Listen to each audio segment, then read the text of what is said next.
Hi, Jonathan York, Bay Financial Partners, looking at investment markets. Really pretty interesting time in the US as those certainly that 10-year yield continues to edge up. It's now above 160, and that's really on the back of inflation that continues to sort of push upwards. You've seen the latest minutes as well from the Fed coming out where the Fed is now prepared to act a little bit early if inflation continues to rise.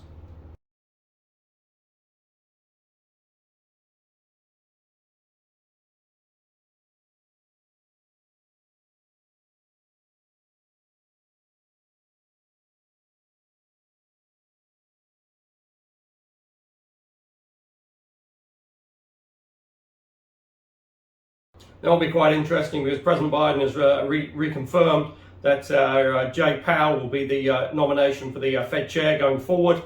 His term comes up in February, and he's managed to see off not really a challenge, but the other contender. It was the Al Brainard, and she was considered to be a little bit more dovish in terms of interest rate hikes.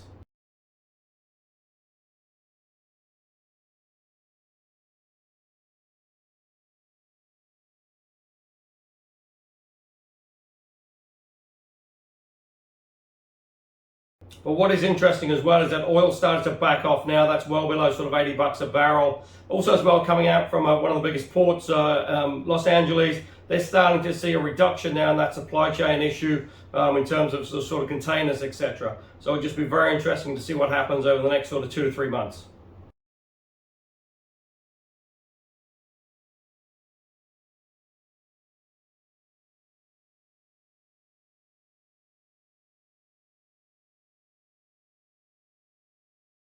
Now, obviously, we head into the Thanksgiving week on holidays. It's going to be interesting to see how much money is actually spent in the US.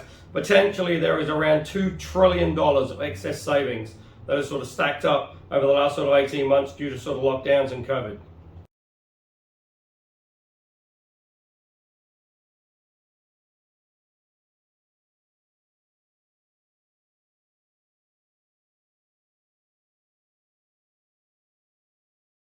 Still got a little bit of imbalance there in the jobs market as well. Jobless claims will run down below 200,000, one of the weakest numbers since the sort of early 70s.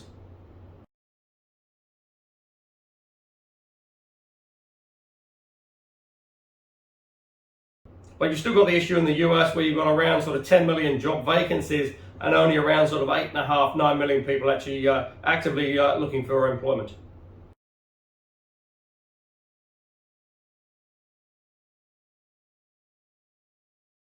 Now, as just mentioned, oil is back below $80, currently trading around 78 and change.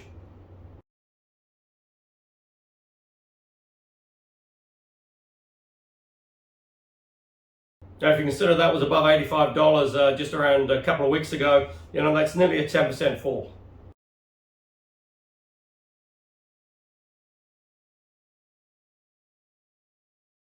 Interesting in the UK, it's certainly got pretty strong growth out there. GDP is forecast to be around sort of 5%, but retail sales as well is sort of pushing on a pretty robust rate as we head into the Christmas period, and that is now above February 2020, which is obviously pre sort of COVID levels.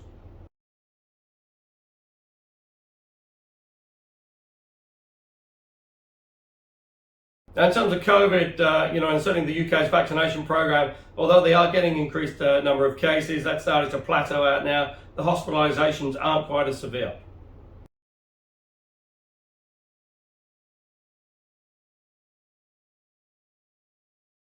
Now, if you contrast that with the EU seems to be in all sorts of trouble with COVID now.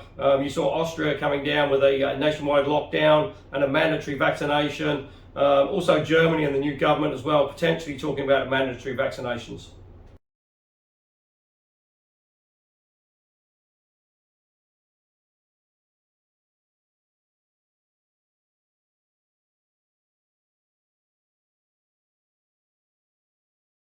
Indeed, the WHO has potentially forecast that by sort of March, potentially in Europe, if it continues on the current sort of trend, could see another 2 million deaths.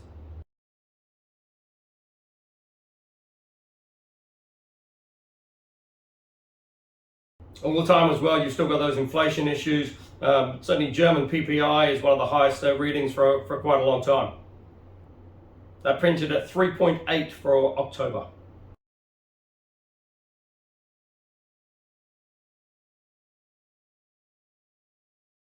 Now in Australia, further relaxations of restrictions, and certainly if you're vaccinated now in Australia, you're getting far more sort of liberties and ability to be able to do things.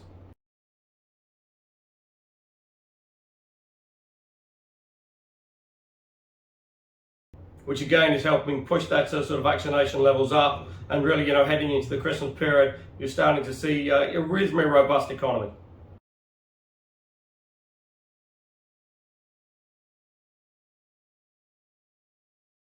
And the Australian government has sort of realised that, and identified the sort of labour shortages, and they've relaxed the restrictions on sort of Australians coming back into the country now. If you're double vaxxed and you have a negative test, you no longer have to you no longer have to go into managed isolation.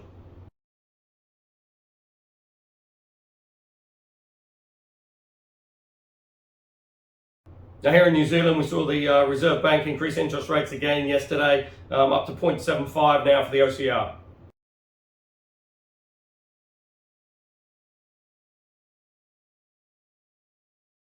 Now that maybe becomes a little bit of relief, because there was some talk it could go as high as 1% and see a 0.5 increase.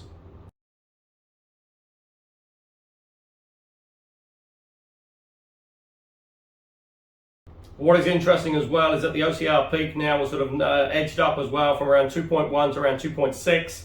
Also got inflation potentially peaking at above 5% now.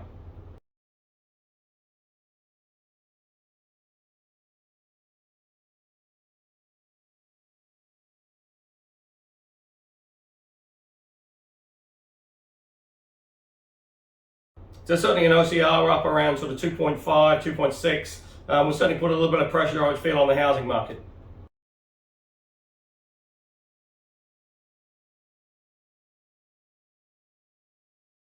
Now certainly not really much let up really in the COVID cases here in New Zealand, as Auckland sort of celebrates, hardly a word celebrate, but Auckland has its 100th day now in lockdown.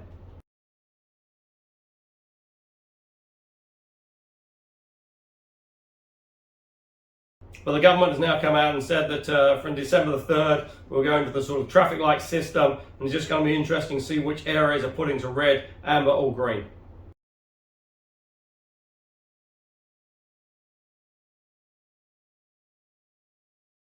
Because certainly COVID is now starting to spread down the North Island, and there's a few sort of isolated cases in the South Island, but it's really only a matter of time before we start to see increased cases in the South Island, especially once Aucklanders are able to travel after that December the 3rd.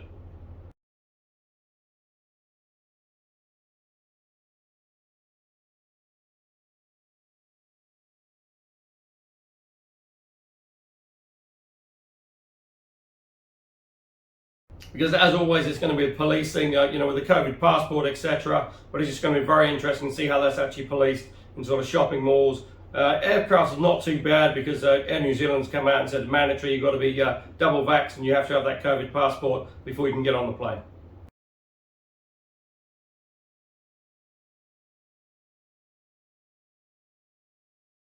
But the government has now come out and outlined the sort of potential opening of the international borders as well. That's sort of around March, April of next year, but it's just going to be interesting to see how it does play through.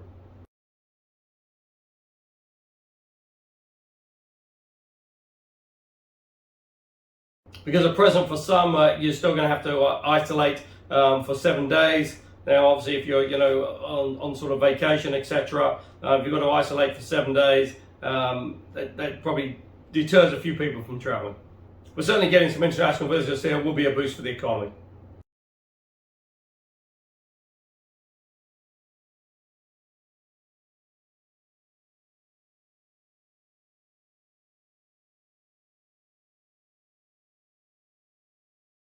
So again, still pretty tough out there for investors looking for income. And if you are looking for income, there's plenty of options available. Go to the website www.bayfinancialpartners.co.nz for lots of interesting articles, and we look forward to speaking to you soon.